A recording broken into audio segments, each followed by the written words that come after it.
We are here with Dr. Jim Schreiner from the Department of Special Education at the University of Illinois at Urbana-Champaign. Dr. Schreiner, thank you for joining us today. Thank you. It's nice to be here. One of your primary areas of research is IEP quality improvement. First, tell us, what is an IEP? All students served under the Individuals with Disabilities Education Act have an Individualized Education Program, or an IEP.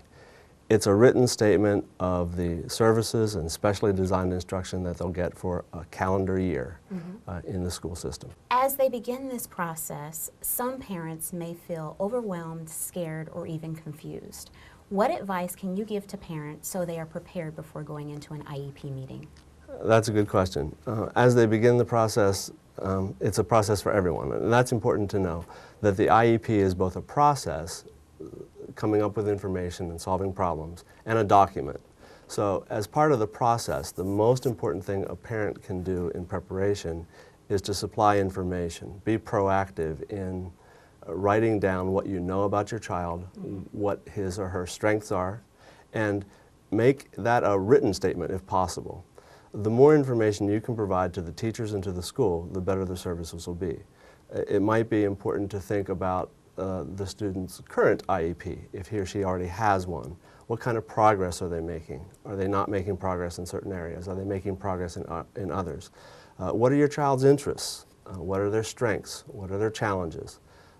Think about those in terms of their academic skills, reading, mathematics, writing, their social behavioral skills, dealing with others, stress management, things of that. Their functional skills, daily life, taking care of oneself, organization, and whether or not your son or daughter uses technology is a piece of information to supply to the school. The more information that you can supply to the school, the better, and the more informed you'll feel. If you can provide information about a skill in detail, it's helpful. For example, if your son or daughter has trouble in spelling, you might refer to the past few spelling tests and show that they're really not where they should be. If they're doing really well in something, you might also show where they're doing well. So the more you can back up your concerns with actual information and data, the better off you'll feel, and the better off you'll be able to communicate the needs to the teachers. Okay. Let's talk about what happens during an actual meeting. During the IEP meeting, what is the role of the parents, and how do they collaborate with other professionals at the table? It's important to know that the IEP is considered to have a team prescribed by the rules of the state and the school district. Parents are one member of that team, and parents' input is to be sought by the school district earnestly. They have to show good faith effort in trying to get information about the student for whom the IEP is being prepared from the parents. It's possible, and perhaps it's a good strategy, everybody's very busy, for the parents to be presented a draft of the IEP prior to the meeting. It saves time and gives them something to respond to. It's best if that could be given to the parents in advance. In no circumstance, however, should the parents' concerns be put to the side and say, here's a predetermined IEP. We want these services to be in place. We want this placement for your son or daughter, and just sign it. Take it or leave it. That is not the role. Parents are to have input into each part of the IEP decision-making and get a chance to have a discussion about each section of the IEP. Okay, so it's collaborative, it requires teamwork, the parents are just one part of that. Absolutely. What is the format of the actual IEP meeting? The format varies from school to school, teacher to teacher, team to team. But generally, IEP meetings follow the form of the IEP. Often they start with a discussion of the current status. For example, the academic and functional performance of the student in all the areas in which concern may have been presented earlier. Or if it's a new IEP, all the areas of suspected need. In preparation for that part, that's a lot of assessment data are gathered, and parents should have a chance to review that. After that, the IEP generally follows the form. Present levels, plans for goals and objectives, accommodations or adaptations the student may need, services they may need, such as speech or behavioral therapy or any sort of related service in addition to direct special education, often ending with a discussion of placement and where and whom, where and with whom will the student be educated? What's the best educational placement? Thank you. Focusing specifically on how the IEP impacts the child, what role does the program play in the child's educational experience? Also a good question. The IEP is not something that should be written and then shoved in a drawer and saved until the next year when it's rewritten. All of the school staff, all teachers, all related service persons who may be involved with the student during the school year should have information about the student and be able to see the IEP so they can plan what to do. We often think it's helpful that anyone involved in the student's daily instruction should have a chance to see the IEP. We actually have gotten permission from local schools to use what they call the student passport, which is a short cheat sheet about the IEP, the main points, so that they can share that with the general education colleagues with whom, or their other special education teachers with whom the student will be spending part of the day. Who specifically should have access to the IEP? It's important to know that the IEP should be shared with anyone who might have an involvement in the student's daily instruction. But it is a confidential document and should be kept secure within a locked filing cabinet when it's not in use. The passport or the shorter version should be shared with people who have a need for it, but not be left laying around and unguarded, if you will. Okay. What is the purpose of goals and benchmarks in the IEP? The reason for planning goals and benchmarks is to guide the instructional program for the student through the year, not to provide individual daily lesson plans for what's going to happen minute by minute.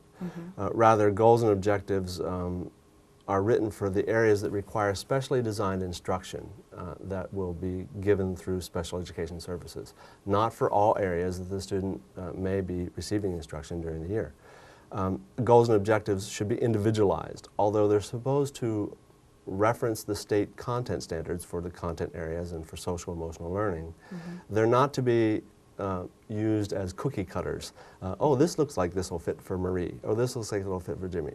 You're to individualize the goals and objectives for the student for whom the IEP is being prepared.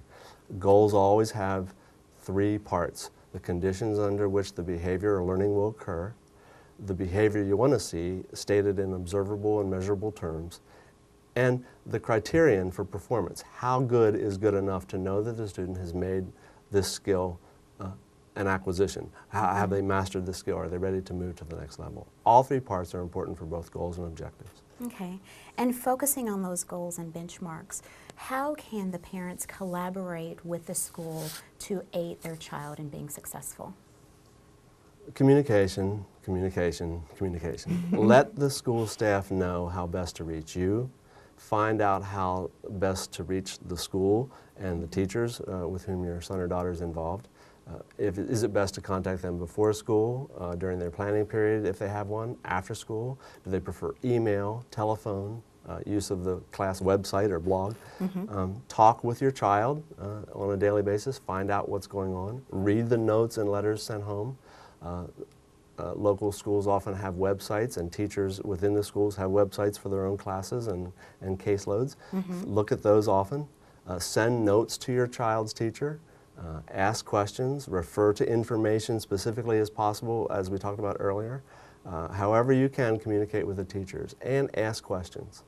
Also, it's important that you follow through as a parent with information sent home from the school. If there are homework assignments and projects to be done, it's important that you follow through to support your child in completing those. The more you can work with your child, I know it takes time, but the more you can work with your child on school-based work, the more he or she will see that you value that school-based work, and the more likely he is to follow through when he's at school. Achievement is always increased when people work together. Okay. Finally, if a parent disagrees with what is being said at an IEP meeting, how should they approach the disagreement with the school system? At times, schools and parents will disagree on whether a child is even eligible for service or where their service should be provided or the types of services or plans that are proposed. And that's going to happen sometimes. My personal advice is to keep the lines of communication open.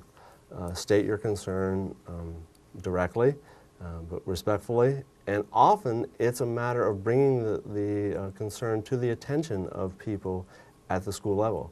Sometimes just saying what is your concern will open a discussion and allow the teachers to sort of say, hey, I've seen that, or solve the problem without any sort of formal dispute resolution needing to take place. In Illinois and in other states, the first option for solving a dispute, should just informal conversations not work, is the use of mediation. Mediators are trained to work with both the schools and the parents to solve problems without becoming involved in the adversarial nature of due process. But under the law, under IDEA, and Illinois has its own version of IDEA called Part 226, dispute resolution does take the form of a formal due process hearing in which the parent can file a complaint under IDEA about or a need about the services that his or her child is receiving. Due process involves a hearing officer and becomes very involved and timely and costly and so forth. In Illinois, there's also the possibility to file a complaint directly with the State Board of Education without referring to IDEA for any student in Illinois, not just students with disabilities. So there are mechanisms, both informal and formal, to solve problems. Okay. And what other resources are available for parents to learn more about the IEP program? Let's start with your local school district. All school districts have someone in charge of special education services. They have many resources available for you to access before, during, and after special education services are being provided. The state of Illinois at isbe.net, isbe.net, has a special education division and a parent training and information site devoted just to information for parents. In addition, my own work at the University of Illinois is the IEP Quality Project, and people can access that at the website that we've set up, iepq.education.illinois.edu. Okay. Dr. Schreiner, thank you so much for being here today. You're welcome.